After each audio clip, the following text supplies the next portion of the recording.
the Waste Management Phoenix Open this weekend. This is one of the more entertaining tournaments every single year for a variety of reasons, but the casual golf fan loves this as much as the golf, I don't know, savants love it as much as golf bettors love it. So let's take an early look at the Waste Management Open here. What are your early thoughts going into this tournament? Yeah, I mean, this one is so fun. The People's Open, famously rowdy, absolute scenes on the par 3 16th, the hole-in-ones, the flying beer, all the candid shots of everybody in their own element. It's a very good one, known for a lot of rowdiness, also known for having a lot of scoring opportunities, but not being particularly easy, with a very competitive finish. 15 of the last 20 have been one-stroke wins, 8 playoffs in that span. As you can see here in our preview on site, 7,261 yards as a par 71. Big greens here, around 7,000 square feet. There's water in play on 6 holes, so not overly difficult as far as hazards are concerned, but the rough can get a little tricky, and it definitely favors bombers and ball strikers over everything. Which seems to be everybody these days can bomb it. So you have to kind of find your edge a little elsewhere. But 123 golfers in the field. Cut is going to be the top 65 in ties after 2 rounds. Like I said, bombers and ball strikers. So key stats, look at a lot of total driving, emphasizing on distance, strokes gained on approach, birdie or better percentage, especially on the guys who can shorten up the par 5s and par 14 or par 4s. Par 5s are all considered reachable. You can get in there and maybe steal some eagle chances even.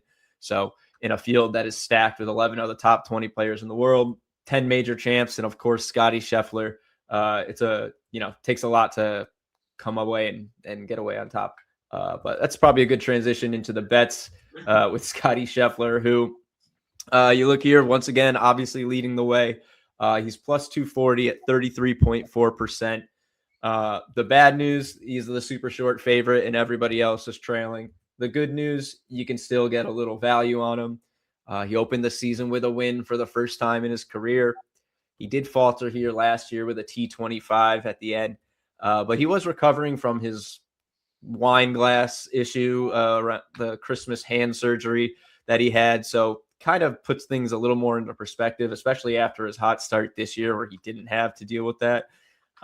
Previously won here back-to-back years, 2022 and 2023, has a T3 and a T7 otherwise, except for his first appearance when he had a missed cut. He's minus odds even for a top 5 finish. So you fade Scottie at your own risk here. It's a really tough spot sometimes. You almost you don't want to say you have to bet on something. If you're going to bet a tournament with Scottie, you do feel like you have to have something on him to win. Otherwise, you basically have to bet the winner without market, which I'll call out with our next guy, Ben Griffin. 5.5% here, plus 3,500 at his best odds on Bet365 and Bet Rivers. He's got a pair of top 25s this year. Hasn't quite broken through the contending gates yet, but that should only be a matter of time for him. Really strong driver, great putter, excellent scoring ability here on larger pars, which come into play. He's got a T28 and a T36 in his past 2 tries at the Waste Management Phoenix Open. 5.5% is fair at plus 1720, so you're getting a great edge on him at plus 3,500. If you want to play him winner without Scheffler, he's still plus 2,500 that I could find at his best odds. So you're removing 33% win probability from the field and still getting him at 25-1.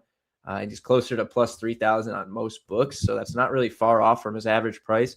Probably the better way to play Ben Griffin, honestly, or just bet him in placements. Obviously, you can always play somebody to beat Scottie Scheffler. He's not going to win every single tournament he plays in.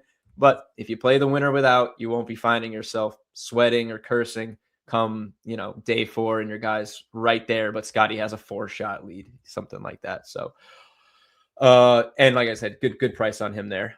Just one other winner with value here. Harry Hall, 3.6%, our third most likely winner. Huge discrepancy in the books here. He'd be fair at plus 2,700. Big edge. In 2 tries at the Phoenix Open, he's got a T41 and a missed cut. but a solid start to this year with a T6 and T24 in 2 events. He has not finished outside the top 25 except for once in his past 10 events going back to last season. So it's hard not to love him pretty much at the very least to get a top 20. He's a really excellent fit based on his stats in these 2 events this year. Above field average almost across the board, putting, driving, and scoring. Takes a little hit in his approach game, which is typical of him. But if he can drive the ball, maybe reach the greens and a little less on those longer pars, he'll clean up with the putter and could be very dangerous. He's plus 200 for a top 20 finish, 47.4%. Really hard not to love him in a ladder play at the very least here. Look at Ben Griffin, also plus 130 at 57% for a top 20. Really solid value on these guys, for placements. And you don't have to go for the winner or the big bet. You could try to play a little more conservative and go for these placements. There's no really good reason Ben Griffin shouldn't get a top 20 here at plus money and 57%. He's one of the better golfers in this field, 3-time winner last year. So then there's a couple golfers to watch that I like. No value on these guys in outright markets, but some suggestive things that point to them having a good shot here. Sahith Theegala, 2 top 5s here in the past, T7 last week. We only have him, he's way down here to win at 0.6%, but 18.6% from the model for a top 20. Seems like he's turned a corner after a tough season last year. Then Pearson Coody right here, also 0.6%. Better odds than Theegala, but still well off fair. Top 20 in all 3 starts this season.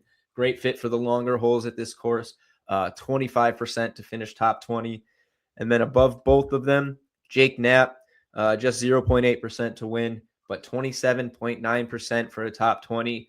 T11 and a T5 to start the year. Par or better in every round. Guys who have a really good chance, just no Dimer's model value, so I can't say that they are a recommended bet, but they should certainly be on your radar. Look for them in a matchup. Look for them maybe to win their group. Use our head-to-head predictor tool. See if you could find a spot for them in that facet in one of those markets, or just play them, without the value to have a good day. But 3 guys that I think you should be looking at besides our 3 winners, Scheffler, Griffin, and Hall. I love it. Yeah, Jake Knapp is one of my favorites. He is. He's just an entertaining dude. He bombs the ball. And every time you watch him, like his upside, I feel like there's only maybe 7 to 8 guys on earth whose best can play with Scheffler's best. And it sounds crazy to say it, but Knapp at his best can go 9 holes and match Scottie birdie for birdie. It's just about consistency, and his floor is extremely low, but it's been great to watch him early this year. Top 11, top 5. It feels like he's turned a little corner. I've been duped by him before in past years, but I'm hoping this breakout continues. And this Ben Griffin thing, man, every week our model showing value on Ben is just trying to scream that to our face, isn't it? Yeah, I mean, he's great. He's on the cusp of being, I think a consensus top 5 player on the tour. And the books maybe aren't caught up to that or willing to put that respect on him where our model is. So we're constantly seeing an edge on him. So it's pretty fun. And hopefully we'll nail him at one of these good prices before he's favored in a tournament. And our model is like, nah, actually, we don't like him this week. It's kind of Knapp. It's like it feels like when we talk about like futures in the big sports leagues, and we're like, okay, our model found value on the Seahawks. We're gonna ride this. Like that's what I feel like we're doing with Ben Griffin right now. It's like we just every week until he finally breaks through with a win, the odds makers are gonna have him undervalued. So I've been just sitting back dialing up Ben Griffin bets for like 4 straight tournaments. Duh Ben is Duh Bears. Duck off. I love it. It's fun. All right. Well, I will be enjoying the Waste Management Open as I always do, the People's Open.